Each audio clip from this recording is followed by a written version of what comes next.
But I do want to end with one more, okay? I told a different example. I told the thing about Korah this morning, but I want to talk about Saul, just very quickly. Saul was the first king of the United Kingdom.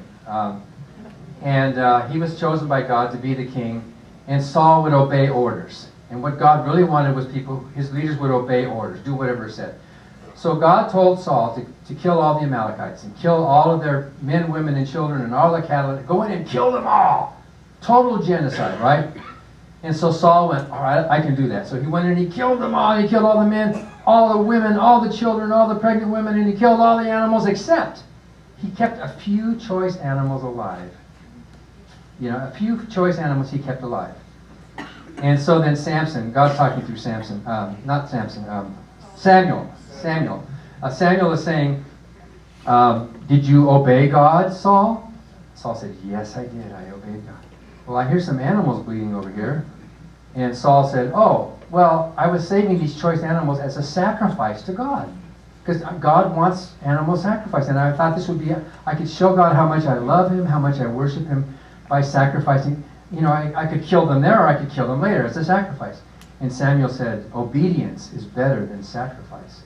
You are no longer fit to be the king of this nation.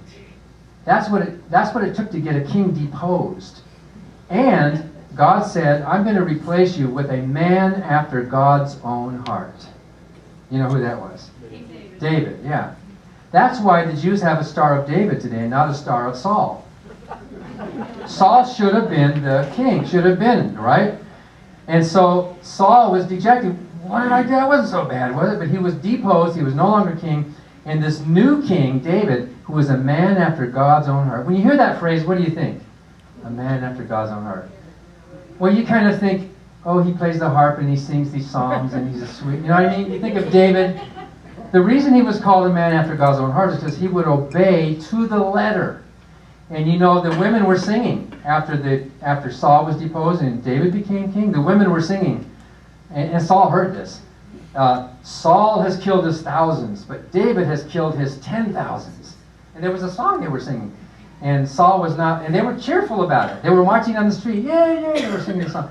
And Saul was, And so David, who would completely follow orders, mercilessly, a complete genocide, was made the king of the Jews. So think about that. Next time you read a psalm written by this King David, this monster who would obey orders no matter what. If God gave that order to me, or to you, what would you say to him? I would say, you created hell, you go to hell. Send me to hell. Fine, I don't want to be an immoral creature. Anyway, that's just a part of the book, and then I wrote an article that is running in Free Thoughts Today, the 10 worst. I picked my 10 worst out of all of those 1,500 plus. There's more than 2,000 passages because some of them do double duty. One verse can fit more than one of those categories. And I was just about done I actually had sent the manuscript out, and then I realized and I learned, I was using the NRSV Bible, the New Revised Standard Version, which I think is probably the one that most scholars are using. I learned that the NRSV has a 500 verse limit for fair use. And if you use more than that, then they get to own the book. You know what I mean? It's that kind of thing.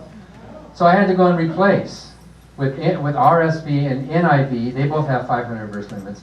And so I had to go in and totally change a whole bunch of them to different versions. And the King James Version is public domain. But I learned something fascinating. The King James is free. You can quote the King James Bible anywhere, except in England.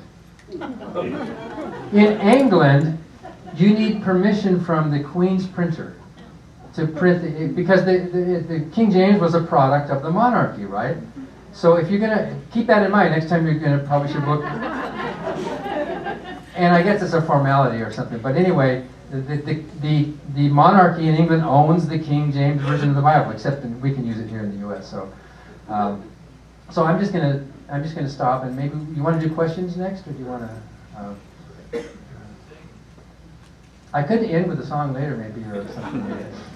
There's a question up there. I was going to say for your song there that you were inventing, go look up Tom Layer's chemical, the chemical table song.